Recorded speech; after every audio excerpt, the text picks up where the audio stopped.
waddankaasi Malaysia jaamacadda Al-Madina International University ayaa waxa lagu qabtay kulan ballaaran oo looga hadlayay maareynta waqtiga. kulankan ayaa waxa ka soo qayb galay guud ahaanba ardayda Soomaaliyeed iyo waliba ardayda ajaanibka ee wax ka barata jaamacadaha ku yaala waddankaasi Malaysia.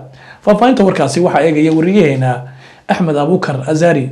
aqoon iswadaarsi ballaaran oo looga hadlayay habka maamulka waqtiga isla markaasina ay ka soo qayb galeen guud ahaan ardayda macallimiinta iyo maamulka jaamacadda Al-Madina ayaa waxa lagu qabtay isla howlka shirarka ee jaamacadda Al-Madina International University ee waddanka Malaysia. seminaarkan ayaa waxa baraka Dr. Cabduqaadir Maxamed Cusmaan Cadi Boqor oo kamid ah macallimiinta ugu facaweyn ee wax ka dhigta jaamacadda Al-Madina isagoo halkaas ku soo bandhigay nashqado wanaagsan oo lagu ilaalin karo waqtiga isla markaasina ay ka wada faa'iideysteen guud ahaan dadweynaha ka soo qayb galay seminaarkan ayaa waxa uu noqonayaa kii ugu wanaagsanaa oo muddo sanado kadib ka dhaca waddanka Malaysia waxaana wajiyada guud ahaan dadweynaha ka soo qayb galay laga dheehan kara sida ay ugu faraxsan yihiin inay ka soo qayb galaan seminar noocan oo kale ah. What is really very important for my academics, for my health, for my reputation and image, all right, and for my family. What's really very important, or maybe even for my religion and for my akhirah, right, and so on. Okay. Which one is more important? Priorities. The second one. All right. The third one is to really learn how to say no. Sometimes people will, people who might be losers, people who might be lazy, people who might be irresponsible, will try to use you and your time if they can. Really, I don't have it.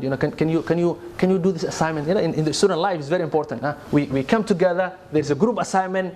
I would like to enjoy my life and chill, but I know there is one serious guy or one serious girl.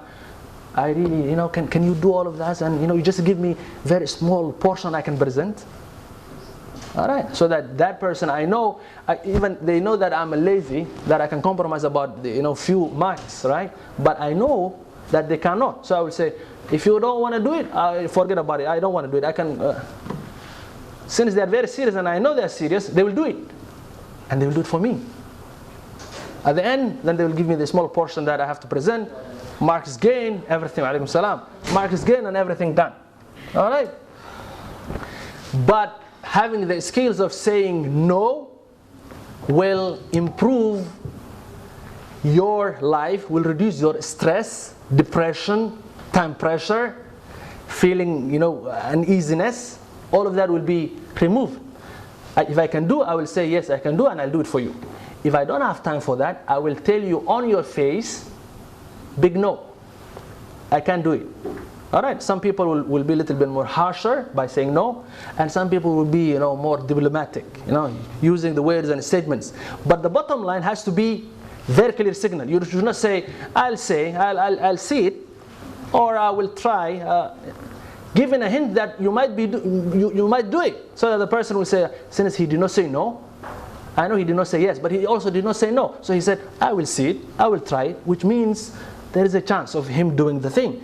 And if you don't do it tomorrow, he will come and say you are a very bad human being. inkastoo seminaarkan uu ku baxay luqadda Ingiriiska ayaa haddana waxa uu ku soo beegmay xilli qaar ka mid ah ardayda ay ku jiraan imtixaanada halka kuwa kalena ay isku diyaarinayaan galitaanka imtixaanada. Axmed Abukar Azari, TV-ga caalamiga Somali Channel, Malaysia.